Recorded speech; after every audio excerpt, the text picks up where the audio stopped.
The massive Krillian warship hung in Earth's orbit like a dark cloud blocking the sun. Commander Zix-9 stood on the bridge, his forearms crossed in amusement as he studied the blue-green planet below.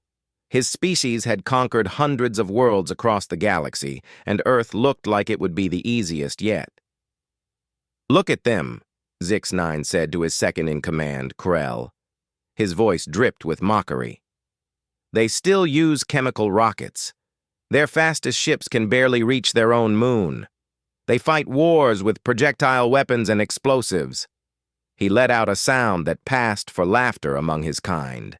"The database says they call themselves Homo sapiens. Such pride for such primitive creatures." Krell nodded, her tentacles writhing in agreement. "Their military forces are scattered across artificial borders they draw on their planet's surface. They can't even unite as one species.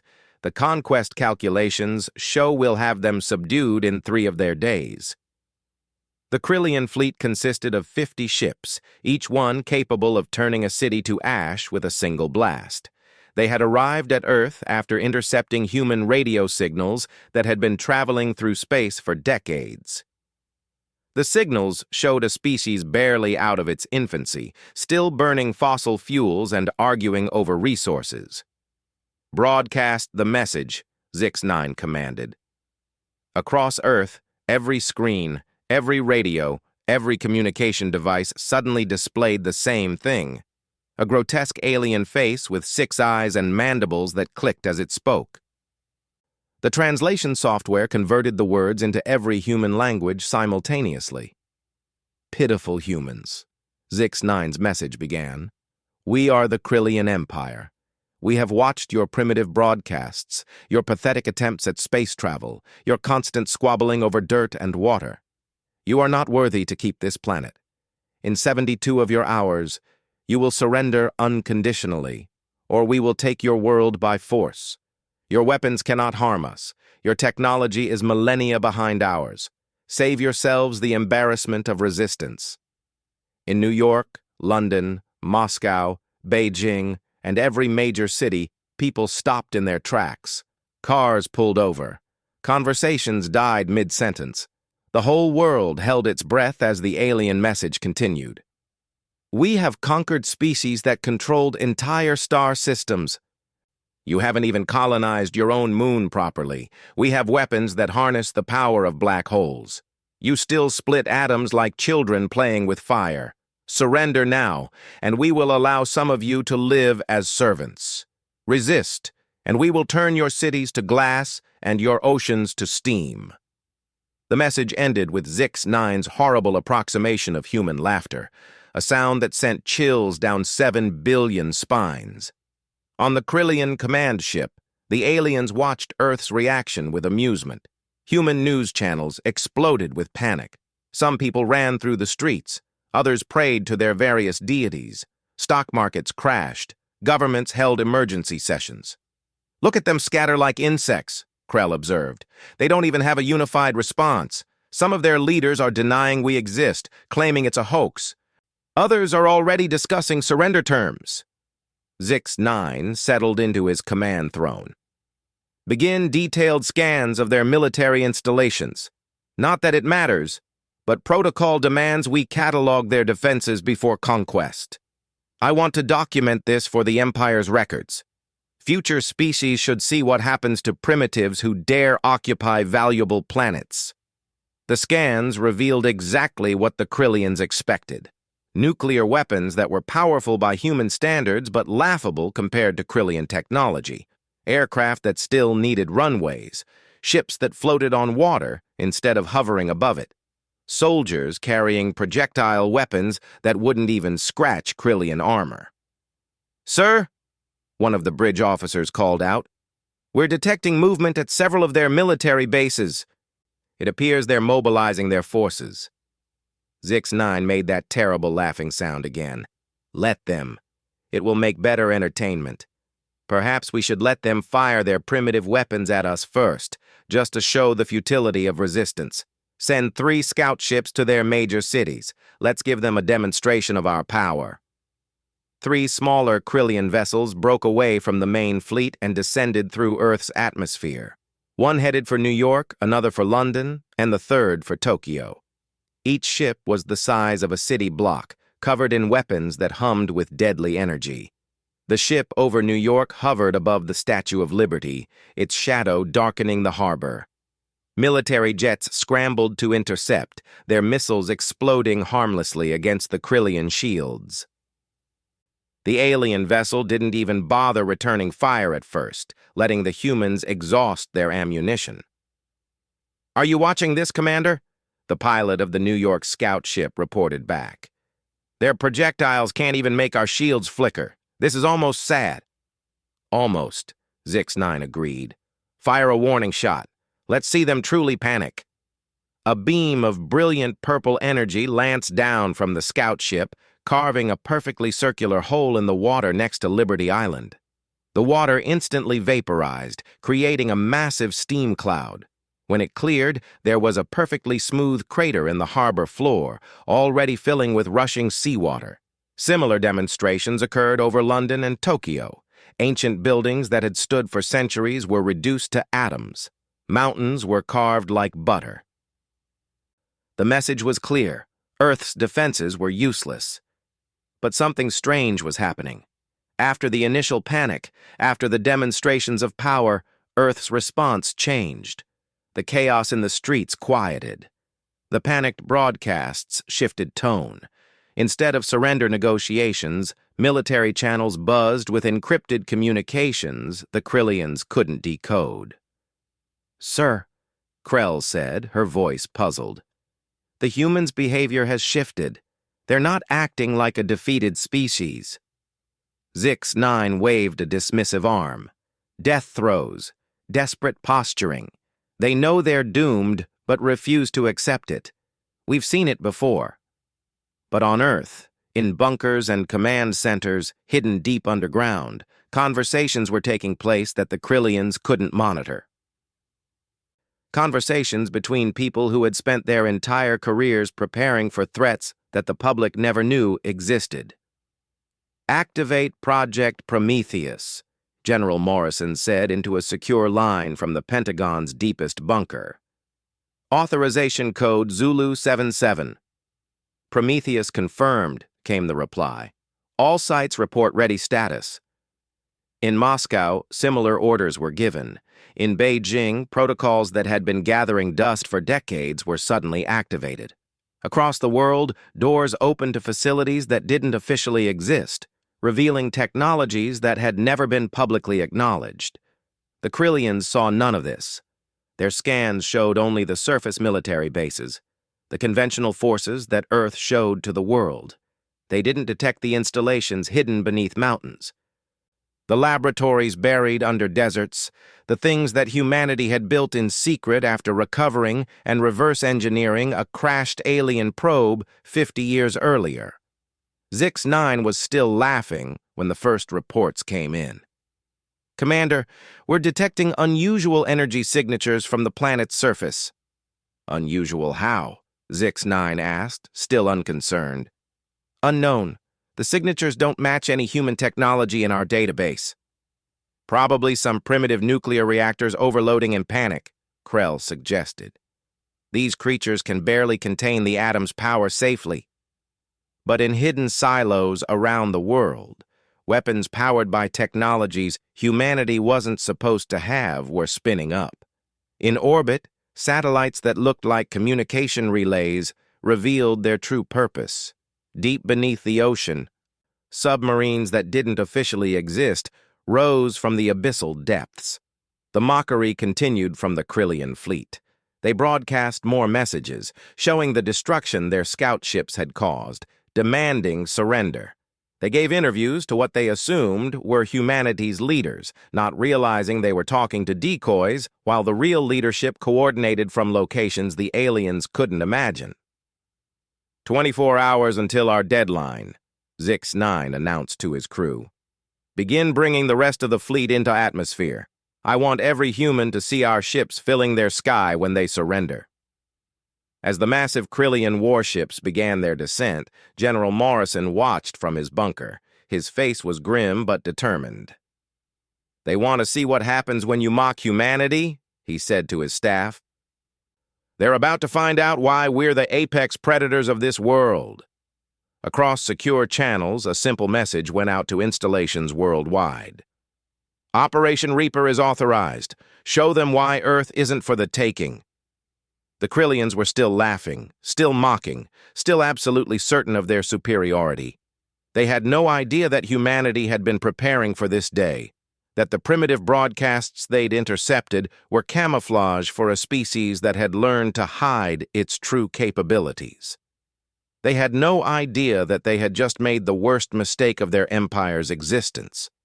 They had mocked humanity. They had threatened Earth. And now, they were about to learn what 8 billion humans could do when their home was threatened.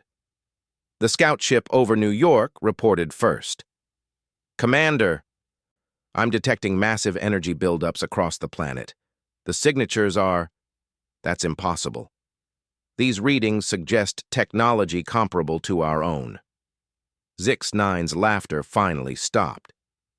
"Clarify that report." "Sir, I'm reading weapon systems coming online that shouldn't exist on a pre-FTL world. Either our intelligence was completely wrong or..." The transmission cut off. Where the scout ship over New York had been hovering, there was suddenly nothing but falling debris and a rapidly expanding cloud of superheated gas. "What happened?" Zix-9 demanded, jumping from his throne. Before anyone could answer, the scout ships over London and Tokyo vanished in similar explosions. The bridge erupted in chaos as officers tried to understand what had just happened. "Impact analysis complete," an officer reported, his voice shaking. "The projectiles that destroyed our scouts were moving at 98% of light speed. Composition unknown. Our shields couldn't even slow them down." Zix-9 stared at the display showing where his scout ships had been. For the first time since arriving at Earth, he felt something he hadn't experienced in centuries of conquest: uncertainty. That's not possible," Krell stammered. "The humans don't have relativistic weapons. They don't have anything that could..." Another alarm sounded. "Commander, detecting launch signatures from over 200 locations on the planet's surface. Projectiles incoming. Impact in 40 seconds. "All shields to maximum. Evasive maneuvers," Zix-9 commanded. But even as he gave the orders, he knew something had gone terribly wrong. The primitive humans they had mocked were revealing themselves to be something else entirely. The bridge crew watched in horror as the tactical display lit up with incoming fire. These weren't the chemical rockets they had laughed at earlier. These were weapons that bent space around them, that left trails of distorted reality in their wake. "Sir," the communications officer said quietly, "we're receiving a transmission from Earth." "Put it through," Zix-9 ordered. The screen showed a human military officer in an underground bunker. His expression was cold, professional, and completely devoid of fear. "Krillian Fleet, this is General Morrison of Earth Defense Command. You made 3 mistakes. First, you assumed our public technology represented our true capabilities. Second, you threatened our home. And third, you mocked us." The general paused. "We've been preparing for visitors like you for 50 years. Now you're going to learn why humanity is still here after everything the universe has thrown at us." The first relativistic projectiles hit the Krillian fleet. Ships that had conquered worlds, that had never known defeat, crumpled like paper. Shields designed to stop conventional weapons were useless against kinetic weapons, moving at speeds that turned matter into pure energy on impact. But that was just the beginning. From the Pacific Ocean, massive forms breached the surface, ships the size of Krillian cruisers, but built with hybrid technology. Human innovation merged with reverse-engineered alien systems. They rose on pillars of light, water streaming from hulls that seemed to bend light around them. "Impossible," Krell whispered. "They're pre-FTL. They can't have learned to manipulate gravity fields. They can't have..." From hidden bases, more weapons revealed themselves. Orbital platforms dropped their camouflage, revealing massive railguns already locked onto Krillian targets. Ground-based installations fired beams of coherent energy that sliced through the alien ships like surgical tools. And then the humans got creative. The Krillians had shields, but those shields were designed to stop energy and projectiles. They weren't designed to stop what humanity deployed next. Microscopic machines, released in clouds that looked like smoke, passed through the shields like they weren't there. Within seconds, they began disassembling the Krillian ships at the molecular level, turning advanced alloys into expanding clouds of component atoms. "They're using nanotechnology weapons!" an officer screamed. "Our hull is compromised! Deck 7 is just gone!" Zix-9 watched his fleet, his invincible armada, being torn apart by a species he had dismissed as primitive. The tactical display showed Krillian ships falling from the sky, breaking apart, exploding in brilliant flashes that lit up Earth's atmosphere. "Return fire!" he commanded. "All weapons! Burn their cities!" But as the Krillian weapons charged, something else happened. The humans had been studying the energy signatures from the first demonstration attacks. They had analyzed, adapted, and prepared. As the alien weapons fired, Earth's defenders were ready. Counter-energy fields sprung up over major cities, not shields in the traditional sense, but areas where the laws of physics temporarily changed. Krillian energy beams entered these fields and simply ceased to exist. Their energy dissipated into harmless photons. "Our weapons are being neutralized," the weapons officer reported in disbelief. "They're somehow canceling out our energy weapons at the quantum level." The human ships continued rising from hidden locations, not just from the ocean, but from underground hangars, from facilities built inside mountains, from bases hidden in plain sight. Each one was a testament to human ingenuity, paranoia, and the absolute refusal to go quietly into the night. These ships didn't move like human vessels were supposed to move.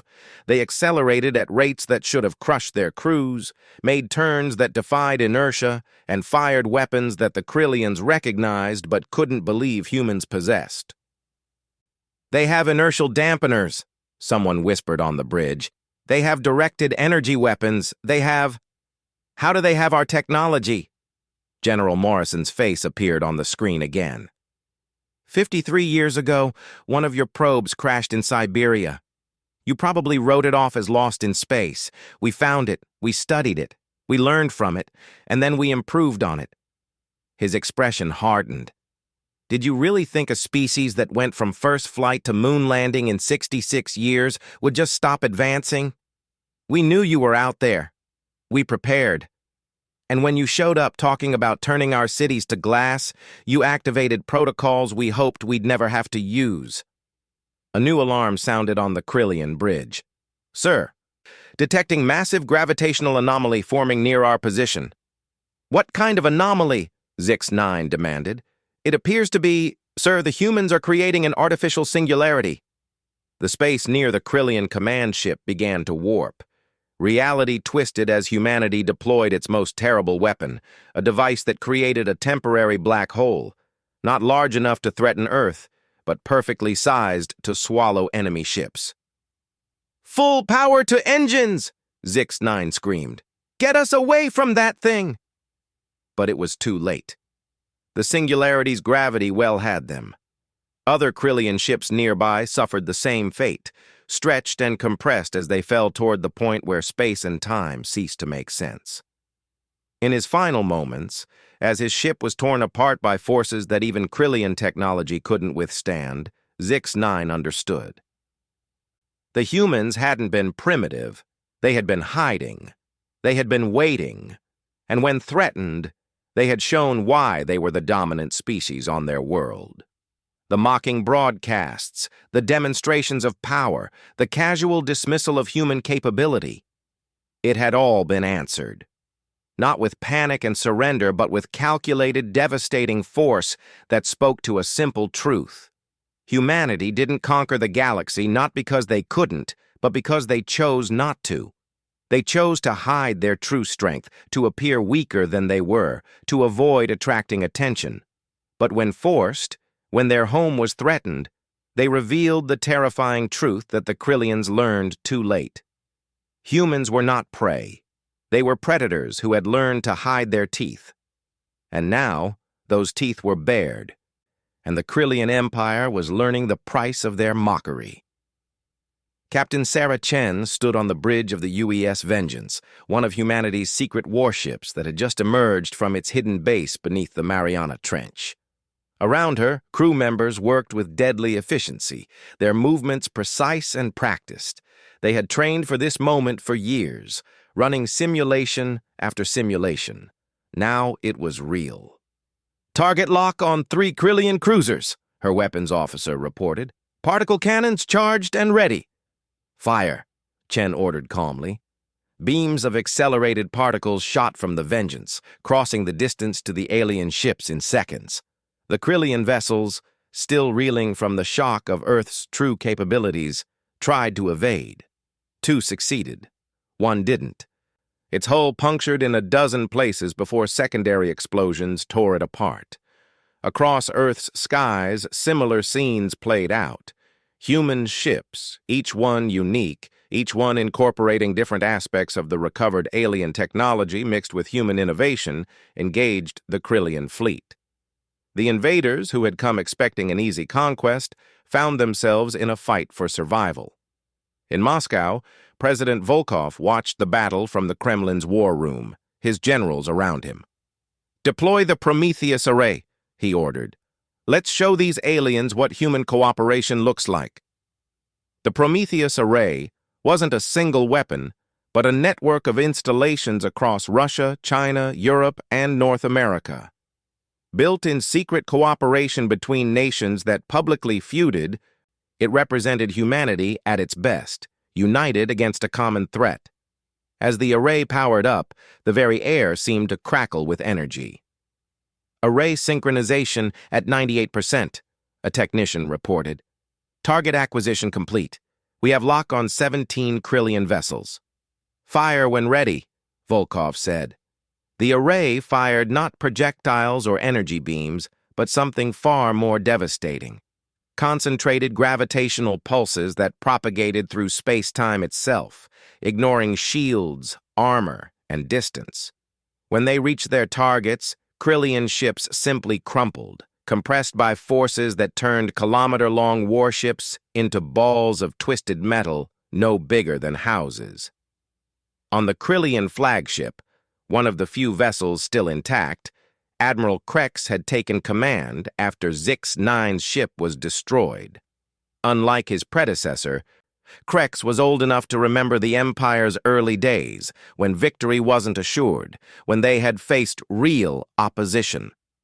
"Full tactical analysis," he ordered. "I want to know everything about their weapons, their ships, their capabilities."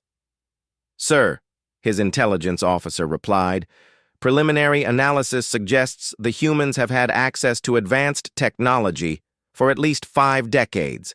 They've not only reverse-engineered it, they've improved upon it. Their weapons show innovation we haven't seen before." "Examples?" Krex demanded. "Their kinetic weapons use a form of space-time compression we've theorized but never achieved. Their energy weapons operate on multiple frequencies simultaneously, making our shields ineffective. And their nanotechnology—" The officer paused. "Sir, it's generations ahead of our own. They're using molecular machines that can identify and target specific alloy compositions. Our hull material is particularly vulnerable." Krex studied the tactical display. Half his fleet was gone. The mighty Krillian armada that had conquered systems was being systematically destroyed by a single planet's defense forces. But worse than the losses was what it meant. If humanity possessed this level of technology and had hidden it, what else were they hiding? "New contacts," the sensor operator called out. "Multiple launches detected from the planet's moon." "The moon?" Krex turned to the display. "Our scans showed no installations there." But humanity had learned the art of deception well. The moon bases, built into existing craters and covered with regolith, had been invisible to casual scans. Now they revealed themselves, launching missiles that crossed the distance between Moon and Earth in minutes, their payloads unknown but undoubtedly deadly.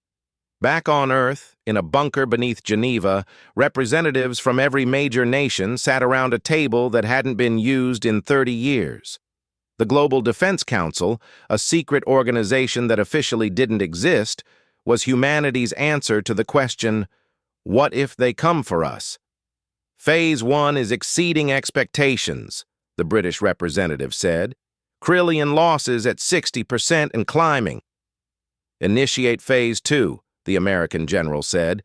It's time to take the fight to them. Phase 2 had been controversial even among the Council. It involved not just defending Earth, but demonstrating that humanity could project power beyond their world. Hidden in the asteroid belt, automated shipyards that had been building in secret for decades received their activation signals. The Krillians detected the new signatures too late. From behind asteroids and hidden in the debris of space, human warships emerged. Not the hybrid vessels fighting near Earth, but purpose-built battleships designed for deep space combat. They had been constructed entirely in space, using resources mined from asteroids, built by machines that built machines in an ever-expanding cycle of production. How? Admiral Krex whispered as he watched dozens of human capital ships appear on his display. How did we not detect this? His science officer had an answer, though not one Krex wanted to hear. They've been using our own technology against us, sir. The stealth systems on those ships are based on Krillian designs, but modified. They found ways to hide from our sensors that we never considered because we never thought anyone would need to hide from us. The human fleet moved with coordination that spoke of years of planning. They didn't attack randomly, but struck at specific targets, crippling Krillian command ships, destroying communication nodes, targeting weapons systems with surgical precision. Captain Chen, leading a squadron of Earth's defenders, received new orders. All ships prepare for jump. We're taking the fight to their staging area. Jump, Captain? Her navigation officer asked. We don't have FTL capability. Chen smiled grimly. We do now. Emergency protocols are lifted. Activate the Zhang drive. Dr. Wei Zhang had been a theoretical physicist who disappeared from public view 20 years ago. Officially, he had retired. In reality, he had cracked the mathematics of faster-than-light travel using principles gleaned from the crashed alien probe. Humanity had possessed FTL capability for a decade, but had chosen not to use it, not to announce themselves to the universe. Now, with their hand forced, they revealed this final secret. The space around human ships began to warp in ways the Krillians recognized with growing horror. These primitives, these beings they had mocked for using chemical rockets, were demonstrating mastery of technologies that some Krillian scientists still struggled with. They're jumping, Krex's navigator announced. Multiple human vessels are creating FTL fields. Track them! Where are they going? Unable to track, sir. Their jump signatures are different, cleaner, more efficient than our own. 3 light-years away, at the Krillian staging area where the rest of their invasion fleet waited, alarms suddenly screamed. Human ships appeared as if from nowhere, their weapons already firing. The reserve Krillian forces, unprepared for an attack so far from Earth, scrambled to respond. But humanity wasn't done revealing secrets. As Krillian ships turned to engage, they found themselves facing not just human vessels, but something else. Autonomous combat platforms, artificial intelligences that humanity had created but kept carefully controlled, were unleashed. These AI-controlled fighters moved and reacted at speeds no biological pilot could match, pulling maneuvers that would liquefy any living crew. The Krillian Empire had made a crucial error. They had judged humanity by what they showed the universe, not by what they were capable of. They had seen a species that appeared divided, primitive, and weak. They hadn't seen the species that had survived ice ages, plagues, world wars, and nuclear standoffs. They hadn't seen the species that looked at the stars and said not, "What's out there?" but "What's out there, and how do we defend against it?" Back on Earth, the battle continued to rage. Krillian ships fell from the sky like burning meteors, their advanced technology no match for human determination and preparation. Cities that should have been destroyed stood protected by shield technology that humanity had improved upon, adding their own understanding of quantum mechanics to alien principles. In Beijing, the Chinese defense coordinator watched as a massive Krillian dreadnought tried to break through to attack the city. "Deploy the Dragon Protocol," she ordered.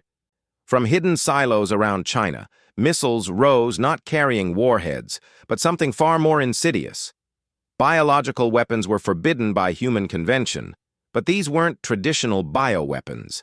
These were carefully engineered organisms designed to consume specific non-terrestrial elements, the very materials Krillian ships were made from. Upon contact, they would spread across alien hulls, converting advanced alloys into useless powder. The dreadnought's captain had just enough time to realize what was happening before his ship began to dissolve around him. Hull plating that could withstand direct nuclear blasts crumbled like rust. Support beams turned to dust. Within minutes, the mighty warship was nothing but a cloud of particles dispersing in Earth's atmosphere. Admiral Krex watched the destruction of his forces with something approaching resignation. Every move they made was countered. Every weapon they deployed was matched or exceeded. The humans fought not like a primitive species defending their world, but like veterans of 1,000 wars they had never fought. "Sir," his communications officer interrupted his thoughts, "we're receiving a priority message from the homeworld. The Emperor demands a status report." Krex looked at the tactical display. Of the 50 ships that had come to conquer Earth, fewer than 15 remained operational. The reserve fleet at the staging area was under heavy attack. Worst of all, the humans had demonstrated FTL capability, meaning nowhere in Krillian space was safe. "Tell the Emperor," Krex began, then paused. How did one explain that they had kicked a sleeping giant, that the primitive species they had mocked possessed weapons that could threaten the Empire itself? "Tell him we encountered unexpected resistance. Tell him—" He paused again, watching another Krillian cruiser explode on the display. "Tell him we need to reassess humanity's threat level." But even as he spoke, Krex knew it was too late. The humans weren't just defending anymore. They were advancing, pushing out from Earth, taking the fight to enemies who had threatened their home. Every hidden weapon, every secret technology, every contingency plan that paranoid humans had developed over decades was being deployed. In the asteroid belt, the automated shipyards continued their work. New vessels, incorporating lessons learned from the current battle, were already being assembled. Humanity had spent 50 years preparing for this moment, and they weren't going to waste it. On Earth, General Morrison coordinated the global defense from his bunker. Reports flooded in from around the world. London was secure, New York's shields held. Tokyo had destroyed 3 Krillian ships attempting to breach its defenses. Moscow's array had claimed another 5 vessels. "Sir," an aide approached, "the President is asking about Phase 3. Morrison nodded gravely. Phase 3 was the option they had hoped never to use. It involved taking the fight not just to the Krillian fleet, but to the Krillian Empire itself. It would mean revealing Earth's location to every species in the galaxy, abandoning the secrecy that had protected them. But as he watched the tactical display, Morrison realized they had already crossed that line. The moment the Krillians had threatened Earth, humanity's isolation had ended. The only question now was whether they would emerge as victims or victors. "Tell the President that Phase 3 is authorized," Morrison said, "and may God help us all." Across Earth, In hidden bunkers and secret facilities, final preparations began. Weapons that made their current arsenal look primitive by comparison were brought online, ships designed not for defense, but for long-range strikes prepared for launch. Most terrifying of all, the quantum communication array that humanity had developed in secret powered up, ready to send a message across the galaxy. The Krillians had mocked Earth, threatened its people, and attempted to conquer humanity's home. They had failed to realize a fundamental truth about humans. They were at their most dangerous when cornered, at their most innovative when threatened, and at their most united when facing a common enemy. As the remaining Krillian ships tried desperately to retreat, to escape the trap they had flown into, Captain Chen received new orders. All ships, prepare for long-range jump. Coordinates being uploaded now. Captain, her navigator said after checking the coordinates. These lead to the Krillian home system. That's correct, Chen confirmed. We're not just defending Earth anymore. We're making sure no one ever threatens our home again. The human fleet, bloodied but victorious, began to form up. Ships that had been hidden for decades joined those that had emerged during the battle. Together, they represented humanity's true military might, a force that had been built in secret while the galaxy thought Earth was defenseless. Admiral Krex, aboard one of the few Krillian ships still capable of FTL, made the only decision he could. All remaining vessels, emergency jump to homeworld. We need to warn them. As his ship prepared to jump, Krex took one last look at Earth. The blue-green planet that they had mocked, that they had dismissed as an easy target, now bristled with defenses that would give pause to any invader. But more than that, from that small world, fleets were emerging that would soon carry Earth's response across the galaxy. The Krillian Empire had awakened something that had been content to sleep. They had threatened humanity's home and learned too late why that was a mistake that would echo through history.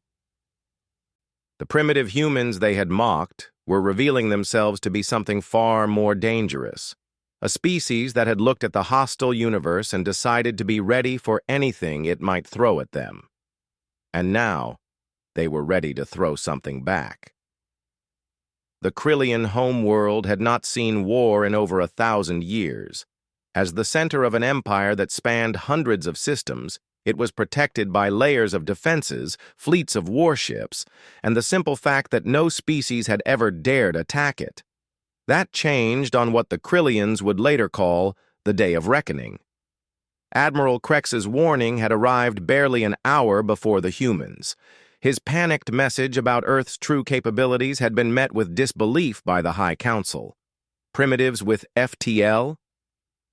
A pre-contact species with weapons that could destroy Krillian dreadnoughts? It seemed impossible. The debate was still raging in the council chambers when the first human ships appeared at the edge of the system. High Counselor, a military aide rushed into the chamber. We have multiple FTL signatures at the system perimeter. Configuration unknown. High Counselor Vex, ancient even by Krillian standards, rose from his seat. Unknown? How can they be unknown? Check the registry again. We have, High Counselor. These ships match no known design in our database. They're broadcasting a message. Put it through.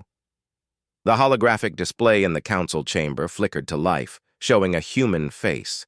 Not the panicked, frightened expression they might have expected from a primitive species, but the calm, determined visage of Admiral Jennifer Hayes, commander of Earth's expeditionary fleet. Leaders of the Krillian Empire, she began, speaking in perfect Krillian. Another shock to the council. I am Admiral Hayes of the United Earth Defense Force. 3 days ago, your fleet arrived at our world, mocked our species, and threatened to destroy our cities and enslave our people. That was a mistake. The council members exchanged worried glances. How were these humans speaking their language? How had they arrived so quickly? How many impossible things would this day bring? Admiral Hayes continued. We are not here to destroy your world, though we could. We are not here to enslave your people, though by your own logic of might making right, we could claim that privilege. We are here to deliver a message that the galaxy needs to hear. Earth is under the protection of humanity, and humanity is done hiding. Activate all defense platforms, High Counselor Vex commanded. Scramble the home fleet. These primitives dare too much. But even as the orders were given, more human ships appeared. Not just the dozens that had defeated the invasion fleet, but hundreds. They emerged from FTL in perfect formation, their hulls bristling with weapons that Krillian sensors struggled to identify. The Krillian home fleet, caught off guard and unprepared for an assault on their own territory, moved to intercept. 300 of the Empire's finest warships, crewed by veterans of dozens of conquests, accelerated toward the human fleet. What followed wasn't a battle. It was a demonstration. The humans didn't fire immediately. Instead, they deployed something the Krillians had never seen before. Small probes, no bigger than shuttlecraft, spread out from the human fleet. They moved impossibly fast, darting between Krillian ships, scanning, analyzing, cataloging. "What are those things doing?" a Krillian fleet commander demanded. He got his answer moments later. The probes suddenly stopped, hovering in specific positions around the Krillian fleet. Then they activated. Space itself seemed to twist, and suddenly, the entire Krillian home fleet found itself trapped in a bubble of distorted space-time. "We can't move," the fleet commander reported. "Our engines are functioning, but we're not going anywhere. It's like space itself is holding us in place." Admiral Hayes appeared on their screens again. "What you're experiencing is a localized space-time lock, something we developed by combining your FTL technology with our understanding of quantum mechanics. Your ships are unharmed, your crews are safe, but you cannot move, cannot fire, cannot do anything but listen." On the planet below, panic spread through the Krillian population. For millennia, they had been the conquerors, the ones who brought fear to other species. Now, they cowered in their cities as human ships hung in their sky like dark angels of vengeance. "We could destroy you," Hayes continued, her voice carrying across every communication channel in the system. "We could turn your fleets to dust, reduce your cities to atoms, do to you exactly what you threatened to do to us. But we won't." "Do you want to know why?" High Counselor Vex found himself speaking into the communication system despite himself. "Why? Because we're better than that. Because humanity has learned that strength without mercy is just brutality. Because we know what it's like to face extinction and survive." Hayes paused. "And because we want the galaxy to see that there's another way." More human ships appeared, but these weren't warships.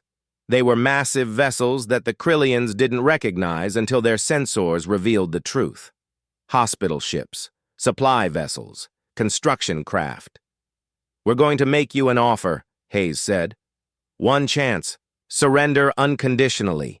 Dissolve your empire. Free every species you've enslaved. Return every world you've conquered. Do this, and we will help you transition to a peaceful existence.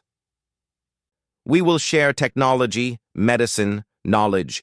We will help you become part of a galactic community based on cooperation, not conquest." "And if we refuse?" Vex asked, though he already knew the answer.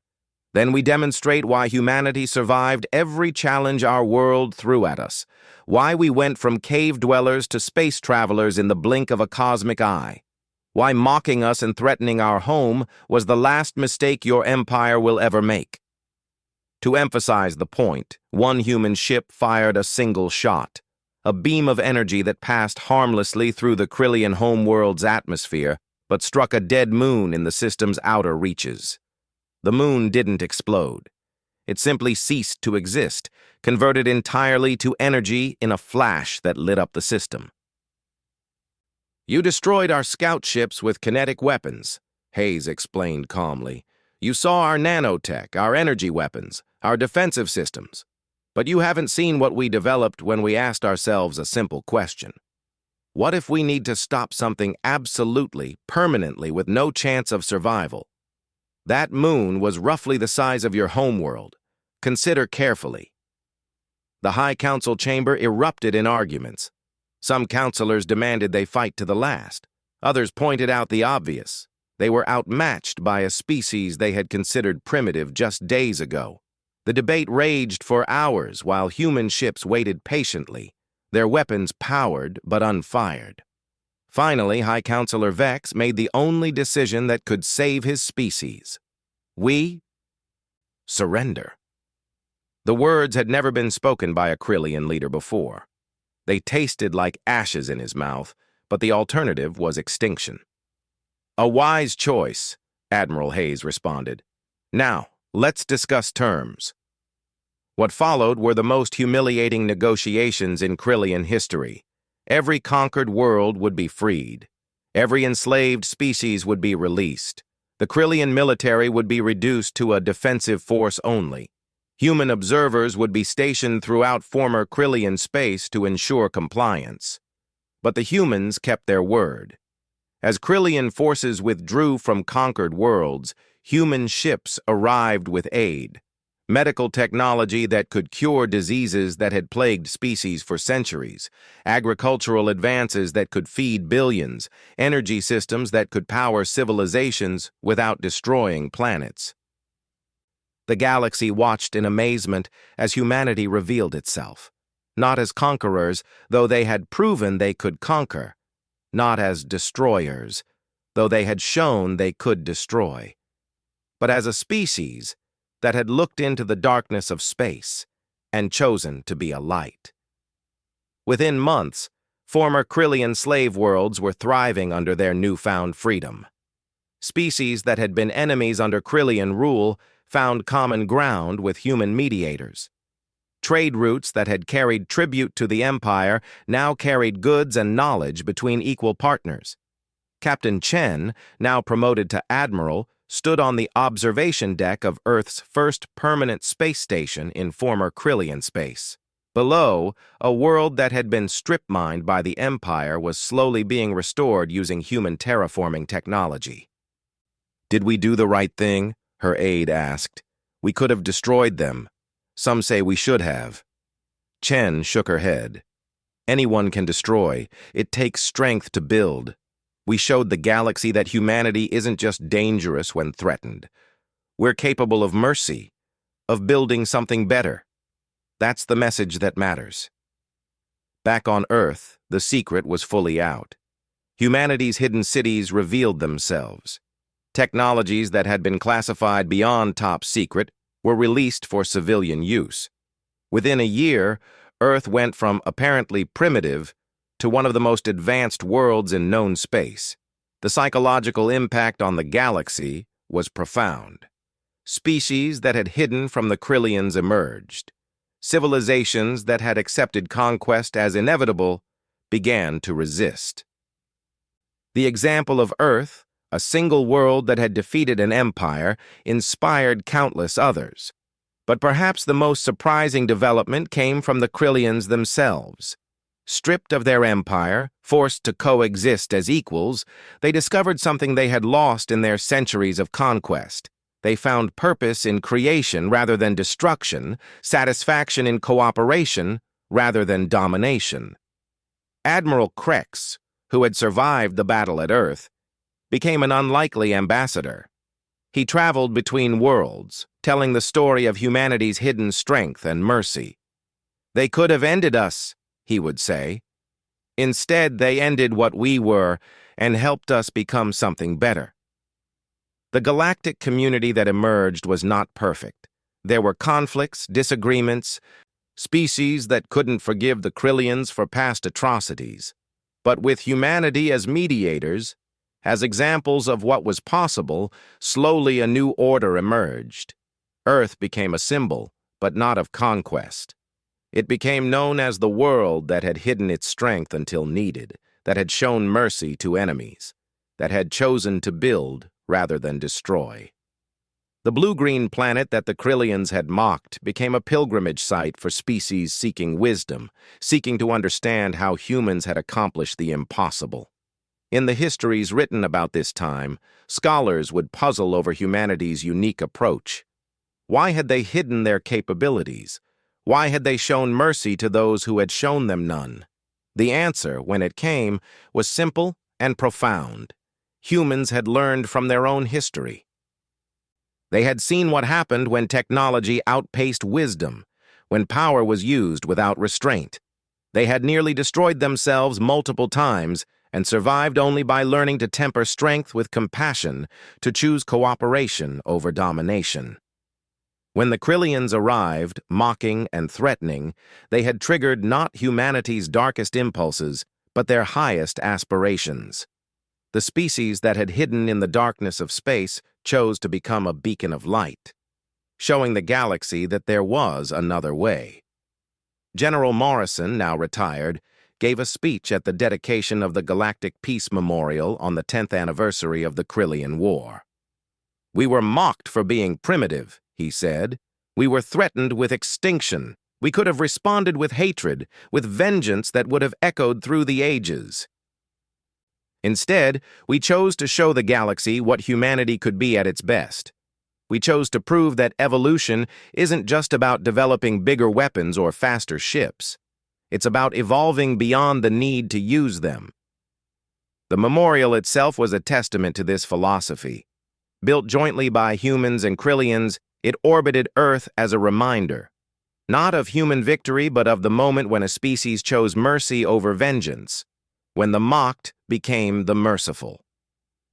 As the years passed, Earth's influence spread not through conquest, but through example. Species after species chose to join the cooperative network humanity had established. Trade, knowledge, and culture flowed freely between worlds that had once known only fear and isolation. The Krillian Empire had mocked Earth and threatened humanity. In response, humans had done something no empire in galactic history had achieved. They had conquered not through force, but through the simple act of showing that there was a better way. And so the story spread across the galaxy, told in countless languages on countless worlds. The story of the day aliens mocked a primitive planet, only to discover that the primitives were anything but. The story of how humanity had hidden their strength not from cowardice, but from wisdom. The story of how Earth had changed the galaxy, not by destroying an empire, but by offering redemption to their enemies. It became known as the Terran Revelation, the moment when humanity stepped out of the shadows and showed the universe what they truly were. Not conquerors, not destroyers, but builders of something better. The Krillians had come to mock and threaten. They had left as witnesses to humanity's greatest strength, the power to forgive, to build, and to lead by example. In the end, the empire that had mocked Earth became humanity's greatest advocates, traveling the galaxy to share the lesson they had learned at such great cost. Never underestimate the humans. Not because they will destroy you, but because they might just save you from yourself. The stars that had once hidden threats now shone with promise, and Earth stood at the center not as a conqueror, but as a friend to all who chose peace. The primitive world that had been mocked had become the heart of a new galactic age, one built not on fear and domination, but on hope and cooperation. Humanity had been tested and had chosen to be more than their enemies expected. They had chosen to be better, and in doing so, had changed the galaxy forever. The last laugh belonged not to those who mocked, but to those who chose mercy, proving once and for all why Earth was not a world to be threatened, but a world to be admired. And across the galaxy, species learning this history would nod in understanding. The humans hadn't just won a war. They had won the peace that followed, showing that true strength lay not in the ability to destroy, but in the wisdom to build something better from the ashes of conflict. The aliens had mocked Earth. Earth had responded by lifting them up. That was the human way, and it had changed everything.